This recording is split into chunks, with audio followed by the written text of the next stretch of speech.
हमारे यहां वैसे तो 4 वेद, 6 शास्त्र, 18 पुराण हैं, पर 5 को हम लोगों ने बड़ा महत्व दिया। 5 ग्रंथों को बहुत महत्व दिया है हमने।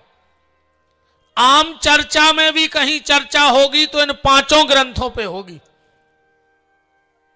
गीता, भागवत, रामायण, महाभारत और शिव पुराण। इन 5 की चर्चा बहुत होती है। गीता कर्म सिखाती है। गीता हमें कर्म सिखाती है कि हमारे कर्म कैसे हो। राम कथा हमारे जीवन को सुंदर बनाती है। गीता कर्म को सुंदर बनाती है, राम कथा जीवन को सुंदर बनाती है। महाभारत संसार में कैसे रहना है ये महाभारत बताएगा आपको। संसार में जीने की कला महाभारत में, अपने जीने की कला रामायण में, कर्म सीखने की कला गीता में, परिवार सुंदर कैसे बने इसकी कला से महापुराण में, और मृत्यु महोत्सव कैसे बने ये कला श्रीमद् भागवत की कथा में है। मौत को सुंदर बनाने का काम भागवत करती है। महाराज जी, हमारा तो ऐसा मानना है कि दुनिया में ऐसे लाखों लोग हैं जिनके पास मकान नहीं है रहने को।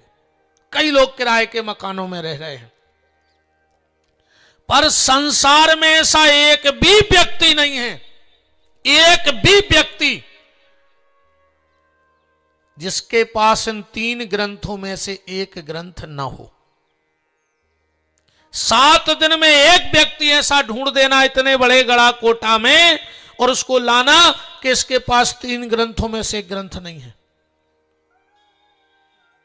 या तो उसके घर में रामायण होगी, या उसके घर में महाभारत होगी, या उसके घर में भागवत होगी।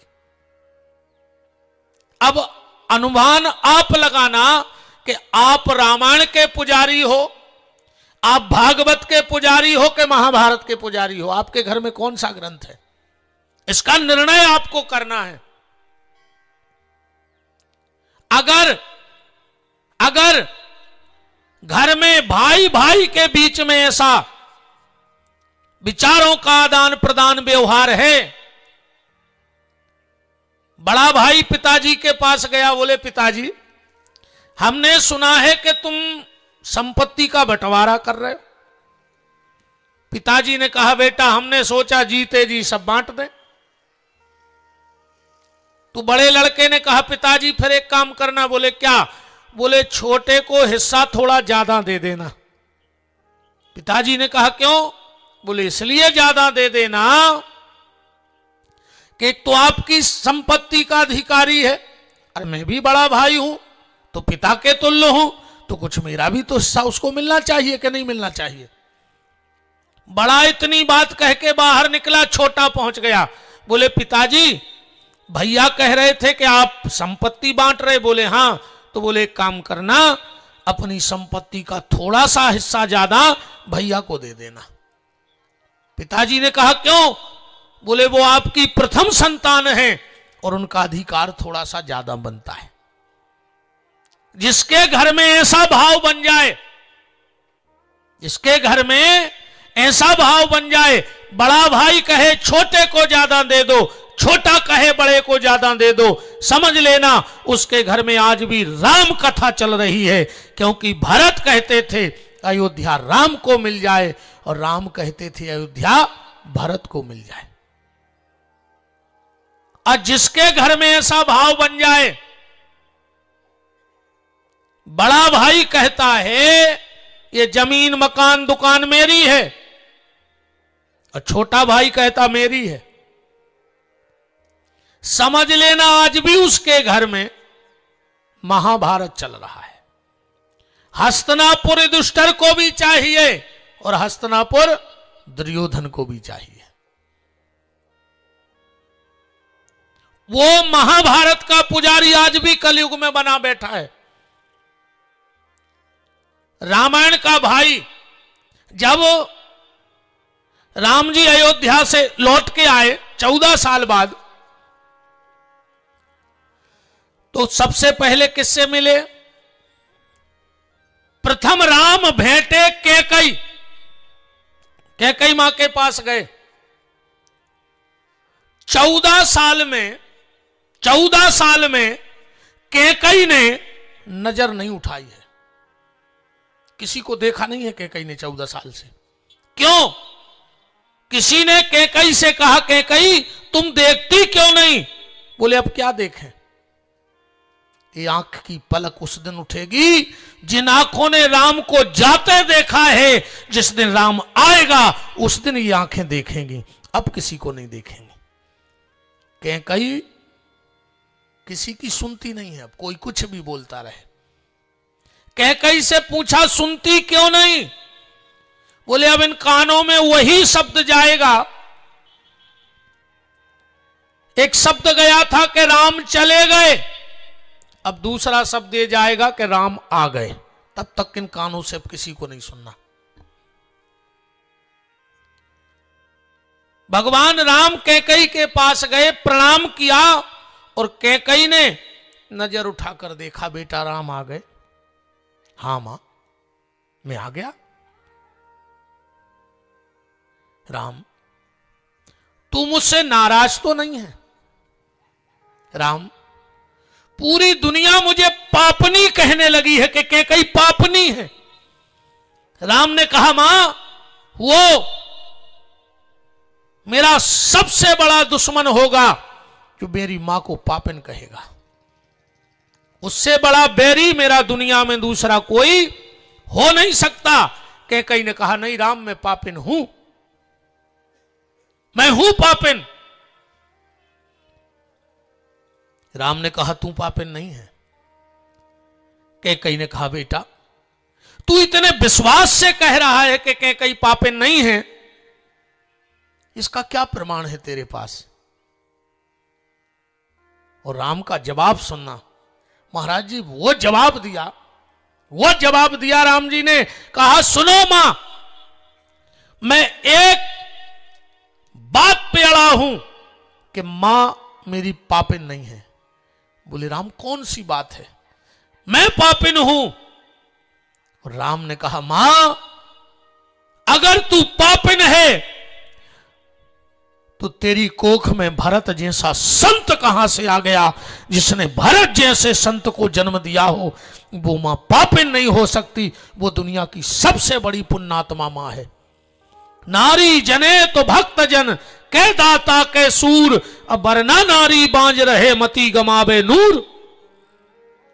भरत जैसे संत को जन्म देना किसी साधारण के मां के बस की बात थी?